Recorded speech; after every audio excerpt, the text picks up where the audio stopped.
Welcome back to the deep dive.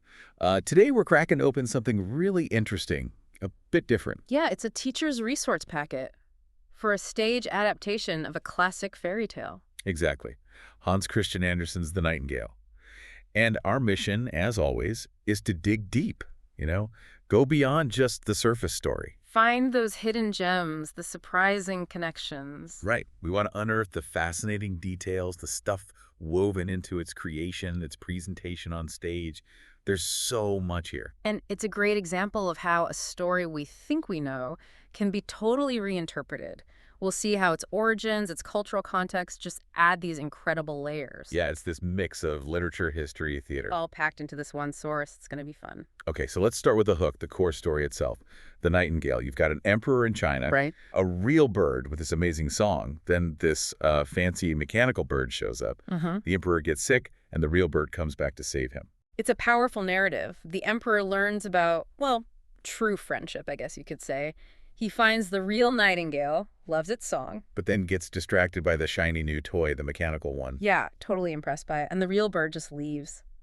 Feeling forgotten, probably. And when the fake one breaks predictably, and the emperor's like, on death's door. The real nightingale returns, just in the nick of time, sings, and basically saves his life from death itself. It's a great story on its own. But okay, let's unpack this. There's just so much more going on beneath the surface, right? In how it was made and how it's presented. Definitely. Where do we start? The author. Yeah, let's get into the origins. Hans Christian Andersen. We need to talk about him. Okay. Born poor, Odense, Denmark, April 2nd, 1805. Rough start.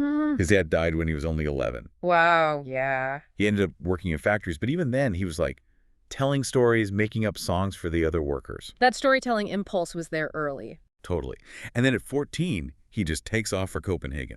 He was determined, absolutely determined to get famous in the theater. He had that ambition. And he actually got some help, didn't he, from Jonas Collin? Yeah, the director of Copenhagen's Royal Theater, Collin saw something in him, helped him get an education, paid for by the theater. But Andersen eventually leaned more towards writing, right? Not just the theater performance side. He started traveling around Europe. Documenting everything, pouring it all into his writing. And that's where the famous fairy tales come from. Oh, yeah. The Little Mermaid, The Emperor's New Clothes, Thumbelina, The Ugly Duckling. So many classics. And, of course, The Nightingale. He really became a huge deal. He did.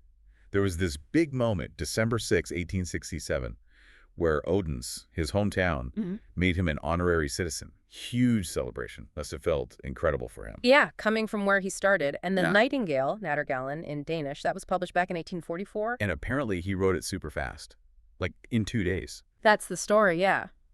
After visiting Tivoli Gardens in Copenhagen, it had just opened, full of, exotic, sort of Chinese-inspired stuff that likely sparked the idea. Okay, but here's where it gets really interesting. The packet points to a hidden inspiration. Ah, yes. Jenny Lind. The Swedish opera singer. Tell us about that. Well, Andersen met her in 1840 and was completely smitten. Just fell head over heels. But it wasn't mutual. No, not romantically. He was apparently really shy about it. The story goes he finally proposed in a letter. Get this. He handed it to her as she was boarding a train for a concert. Oof. Yeah. Timing, maybe not the best. And she saw him more like a brother. So awkward. Very. But they did stay close friends, apparently. It wasn't a total disaster. But wait, Jenny Lind, wasn't she called the Swedish Nightingale? Exactly. That title actually came after Andersen published the story. It stuck. Whoa. And people said her voice could sing so sweetly about good and evil that even death was affected. Sounds familiar, right? Just like the bird in the story.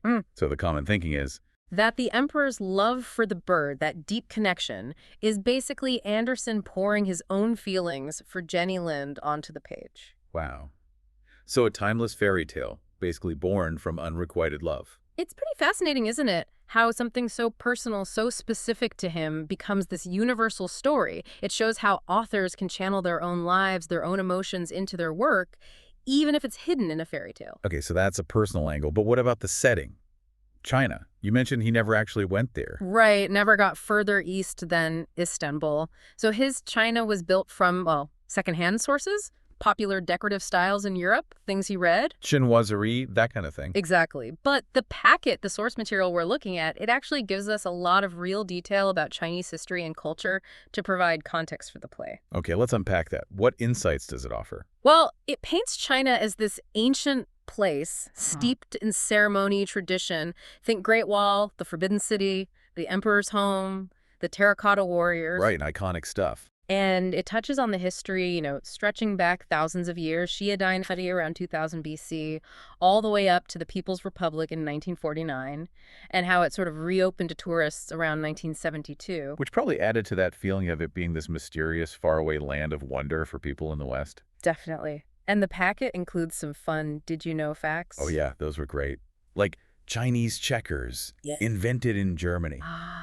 Yeah, isn't that funny? It shows how names can be misleading. Totally. And the color yellow, strictly reserved just for the emperor. Mm-hmm. A powerful symbol of status, not just a color choice. And the Great Wall isn't one continuous wall, it's lots of segments. Right. Another common misconception. Also, the dragon symbol for the emperor, phoenix for the empress. Yeah. And get this, China playing soccer, like way back in the 3rd century BC. Yeah, they called it Kuju, I think. Amazing history. The packet mentions China had, 24 dynasties? 557 emperors, from 221 BC up to 1916. A vast span of imperial history, and the emperor himself was considered like holy. Very few people could even touch him. Didn't it say doctors took his pulse using a thread, so they wouldn't have to touch him directly? Yeah, at a distance. Incredible reverence. Let's talk more about symbolism, like those colors you mentioned. The packet contrasts American and Chinese meanings. This is fascinating. It shows how subjective symbolism can be. Red, for instance. Passion here, maybe, but bravery in China. White. Peace for us, often, but it can mean unyielding there. Green, envy versus chivalry. Yellow, joy versus ferocity. Blue means wisdom in both, apparently. That's interesting. Yeah, a bit of overlap there. But then black death here, loyalty in China. And gold, purity versus death. It really makes you think, doesn't it? How the same visual cue can mean such different things depending on the cultural lens. Absolutely. You can't assume universality. It shows how deep these symbolic meanings run in a culture. The packet also touches on Chinese proverbs, these little nuggets of wisdom. Yeah, those truth-expressing phrases. The play apparently uses American adaptations, though. To make them connect better with the audience, I guess. It gives examples like, a closed mind is like a closed book, just a block of wood. Nice one. Or, the longer the night lasts, the more our dreams will be. I liked, better a diamond with a flaw than a pebble without one. That's really good. Very insightful. And if you want happiness for a lifetime, help someone else. Simple, but profound. The packet itself has one written out. Learn till old, live till old, and there is still 1/3 not learned. A beautiful sentiment about lifelong learning. It perfectly fits the spirit of exploring these deeper meanings. Okay, so bringing this all together, the stage adaptation itself. It's by Timothy Mason. Right, who also did the musical version of How the Grinch Stole Christmas. He first adapted the Nightingale way back in 75-76. And this specific production, the BYU one the packet is for, sounds really unique. It really does. It blends American theater styles with Chinese theater and dance techniques. And they use both English and Mandarin. Yeah, throughout the show, which must add this amazing layer of authenticity and, well, cultural richness. There's a whole team involved: Julia Ashworth for theater education, Kori Wakamatsu for modern dance choreography. Melanie Park did original music, Ron Saltmarsh supervised it. Yeah. Quite the collaboration. Definitely. It sounds like a really thoughtful production. What I think is cool is how the resource packet isn't just about understanding the play, it's about doing.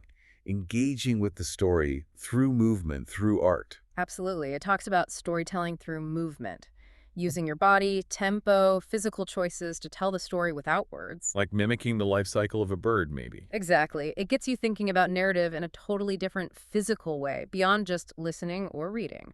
And there's a lesson idea called writing your own story. Yeah, drawing inspiration directly from Andersen, using his own life or stories he heard for his fairy tale. It basically encourages you, the listener, or the students using the packet, to see your own life as a source for stories, which is pretty empowering, right? Totally. Your experiences matter. They have narrative potential. And then there's visual interpretations. Looking at Chinese-style art versus American art. Uh-huh.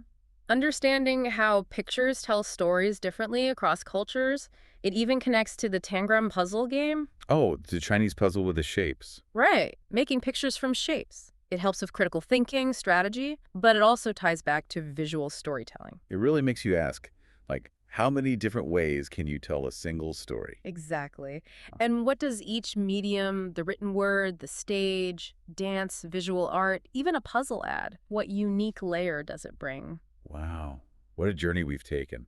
Just from this one resource I packet. know, right? We went from the Emperor and the Bird, deep into Hans Christian Andersen's life, his heartbreak, Then into the cultural richness of China, even though he never went there. and finally seeing how it all comes alive on stage in this really interesting blended way. It just shows, doesn't it? Even a seemingly simple fairy tale can hold this enormous universe inside it.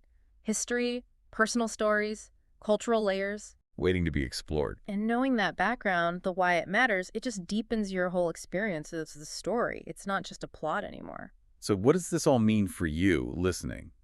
Well, maybe next time you read a book, watch a play, hear a story. Pause for a second. Yeah, think about the creator's life. Mm-hmm. What might have inspired them? What cultural context are they drawing from? Or maybe even interpreting from afar? You might find whole new worlds hidden just beneath the surface. Definitely. So here's a final thought to leave you with, something to chew on. Anderson never went to China. His vision of it came from European styles, filtered through his own intense personal feelings for Jenny Lind. Right. So what does that tell us about the power of imagination in storytelling? And about cultural interpretation? How much of the truth we find in a story comes from the outside world, and how much comes from the storyteller's inner landscape?